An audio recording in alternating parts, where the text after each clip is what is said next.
Left या right, Nandi के किस कान में बोलने से पूरी होती है इच्छा? और भला क्यों कही जाती है उनके कान में मनोकामनाएं? मैं पक्के से कह सकती हूँ कि ये सवाल आपके भी मन में कभी ना कभी तो जरूर ही आया होगा।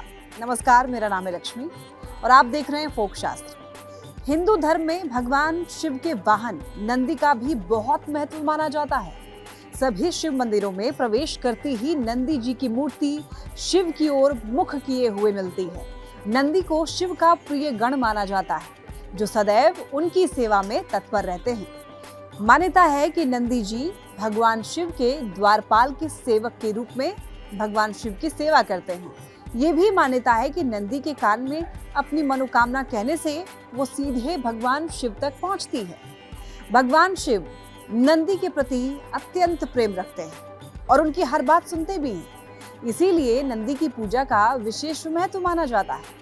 नंदी को लेकर मान्यता है कि भगवान शिव ने उन्हें वरदान दिया था कि जो कोई भी मनुष्य उनके कान में अपनी मनोकामना कहेगा, उसकी मनोकामना भगवान शिव, भगवान भोले शंकर जरूर पूरा करेंगे।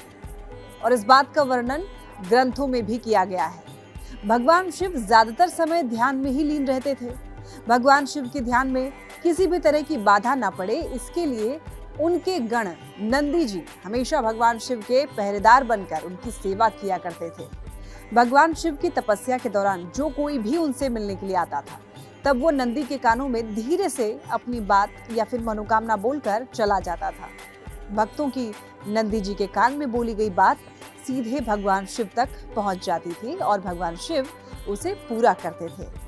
और ऐसा माना जाता है, इसी कारण भक्तजन आज भी अपनी मनोकामना पूर्ति के लिए नंदी जी के कान में अपनी मनोकामना बोलते हैं। लेकिन नंदी जी के कान में अपनी बात बोलने के भी कुछ नियम बताए गए हैं। तो आइए जानते हैं कि नंदी के कान में मनोकामना कहने का सही तरीका क्या है। नंदी के कान में मनोकामना कहने का सही तरीका और नियम मैं आपको बताती हूँ। सबसे पहले आपको भगवान शिव और माता पार्वती की पूजा करनी होगी और इसके बाद नंदी जी को जल, फूल और दूध अर्पित करें। अब धूप दीप जलाकर नंदी की आरती उतारें। वैसे तो नंदी जी के किसी भी कान में मनोकामना बोली जा सकती है, लेकिन ऐसा कहते हैं कि बाएं कान में मनोकामना बोलने का अधिक महत्व है। नंदी के कान में अपनी मनोकामना बोलने से पहले ओम शब्द का उच्चारण जरूर करें। ऐसी मान्यता है कि ऐसा कर लेने से आपकी मनोकामना भगवान शिव तक जल्दी पहुंचती है।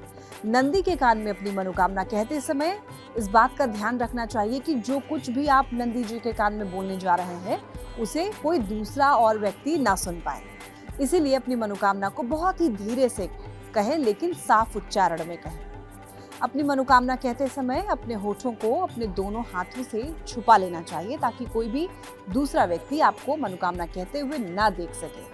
किसी को नुकसान पहुंचाने या गलत काम करने की इच्छा ना रखें और नंदी के कान में कभी भी किसी दूसरे की बुराई ना करें। मनोकामना कान में बोल देने के बाद नंदी महाराज हमारी मनोकामना पूरी करो, ये बात भी जरूर बोलें। एक बार में एक ही मनोकामना कहें। लालच में आकर कहीं मनोकामनाएं एक ही समय में और ज्यादा ना कह दें। नंदी भगवान शिव के गणों में से एक हैं। महादेव के साथ साथ नंदी जी की पूजा का विशेष महत्व माना जाता है। धार्मिक मत है कि भगवान शिव अधिकतर अपनी तपस्या में ही लीन रहते हैं और इसी वजह से, जैसा हमने आपको बताया, कि उन तक अपनी इच्छा पहुंचाने के लिए नंदी जी का सहारा लिया जाता है। नंदी जी एक जरिया है, एक माध्यम है। धार्मिक मान्यताओं के अनुसार भगवान शिव ने ही नंदी जी को ये वरदान दिया था कि जो भी कोई आकर के उनके कान में अपनी इच्छा बोलेगा, उसकी इच्छा पूरी होगी। तो ऐसे में यदि किसी व्यक्ति को अपनी इच्छा महादेव तक पहुंचानी है, तो वो क्या करता है? नंदी जी के कानों में अपनी मनोकामना कहता है। तो आपको भी कुछ, आपकी कोई मनोकामना हो, आपकी कोई इच्छा हो, तो आप जाएं भगवान शिव के दरबार में और नंदी जी के कान में, बाएं कान में कह करके चले आए और भगवान भोले पर विश्वास रखें। चलिए, इसी के साथ आज की वीडियो में इतना ही। आप देखते रहिए फोक शास्त्र।